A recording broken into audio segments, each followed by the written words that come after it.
Okay, there are certain moves that work in when you're playing rhythm, and a lot of it comes from doing a lot of listening and hearing the music and understanding what is going to work over certain chords and certain feels and certain types of tunes. But for a lot of major blues tunes, especially like shuffles, there is this plagal cadence. It's the 1/4 or the 4/1. It's if we're going to use our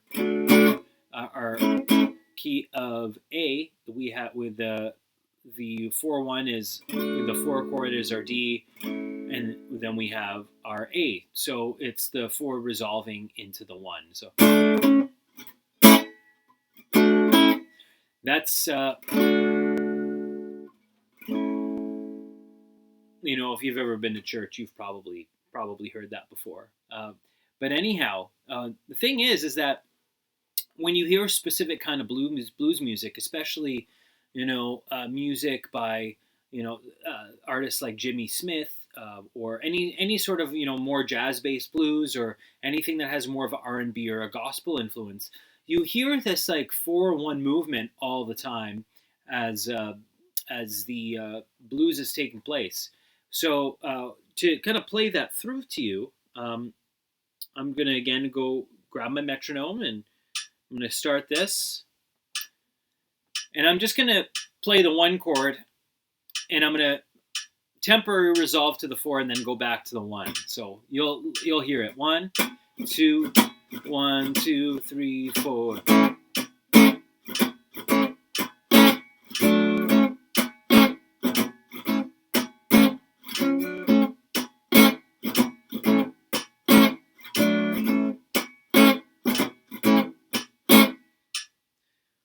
So that step to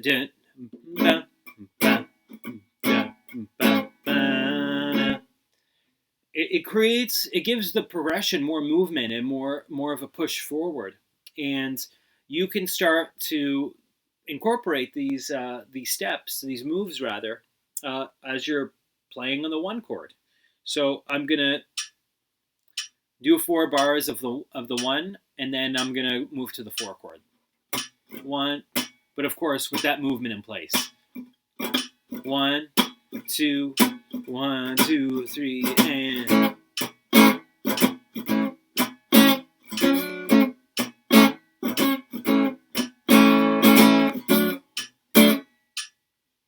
I'll try another spot on the guitar.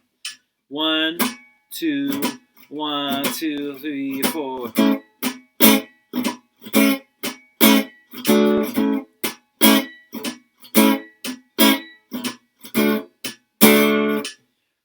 And how about up here?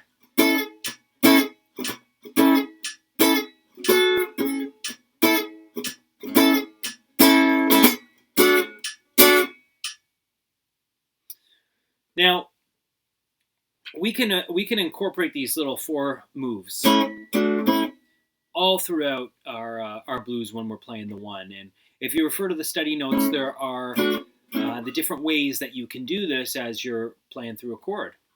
Now, but what about when we get to that 4 chord, though? What's the 4 of D here? It's the key of G, or it's a G chord.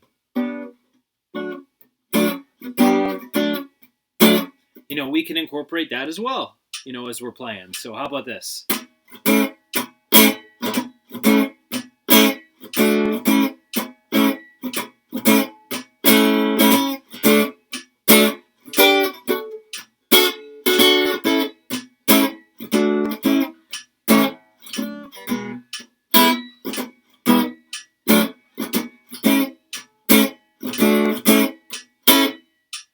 So we can add these 4 chords pretty much anywhere to our chords that we're playing.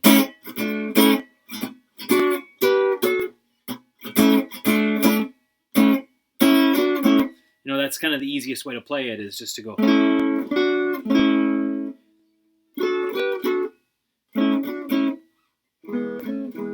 It's very friendly on the guitar. But that's one move that you can use to kind of make your progressions move a little bit forward. Another option that you can use to kind of give your chord progressions a little bit more movement is to use passing chords that are kind of like one fret up or down from any given chord, and we typically use passing chords like on the beat before a chord change. So what I'm going to do is I'm going to play just the first 4 bars of a blues, but before I hit the D chord, I'm going to throw a passing chord in, this E flat that will resolve into the D. And this is something, again, that's used all throughout blues. You can hear it on tons of different recordings, but it's something that is just kind of important to learn because you can make your rhythm playing a lot more sophisticated, a little bit more exciting this way by including these passing chords. And we're just going, once again, 1 fret up, and we're resolving back down. So here I'm going to try to play just those first 4 bars of the blues, and then you're going to hear the E flat go into the D. 1, 2, 1, 2, 3, 4.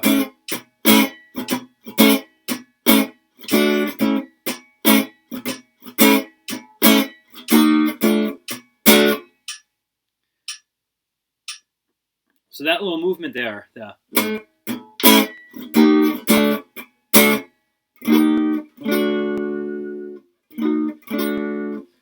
resolution, you hear it on so many different recordings, and you hear it all throughout blues music, that it would be something that I would, really recommend that you could incorporate. So what I'm going to do here is I'm just now going to comp a blues, and I'm going to add the passing chords in.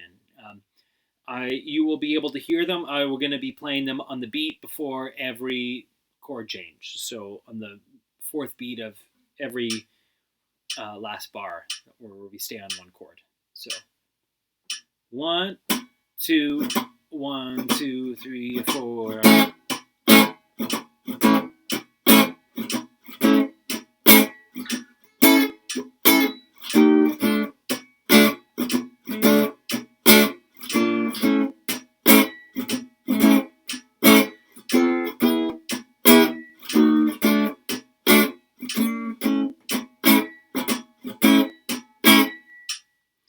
Now I added those passing chords there just to kind of give you a sense of how they sound.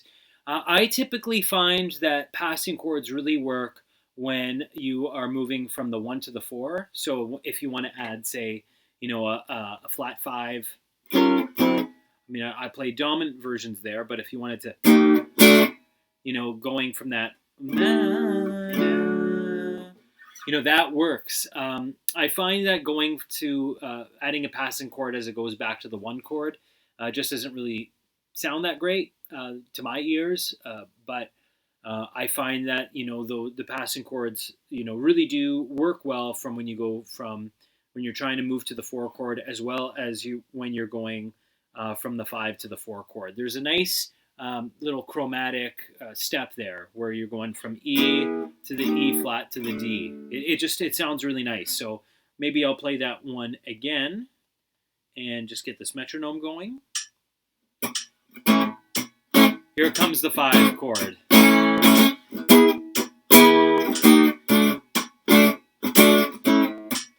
I'll play that again.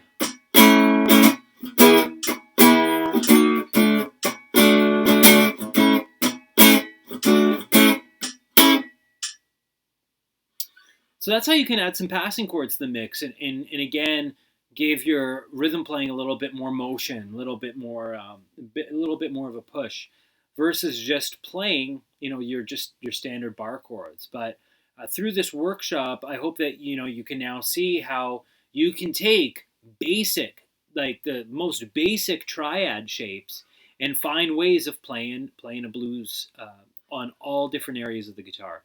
So by all means, take this material, practice it, and get under your fingers, and you will be able to comp any sort of blues that you could imagine.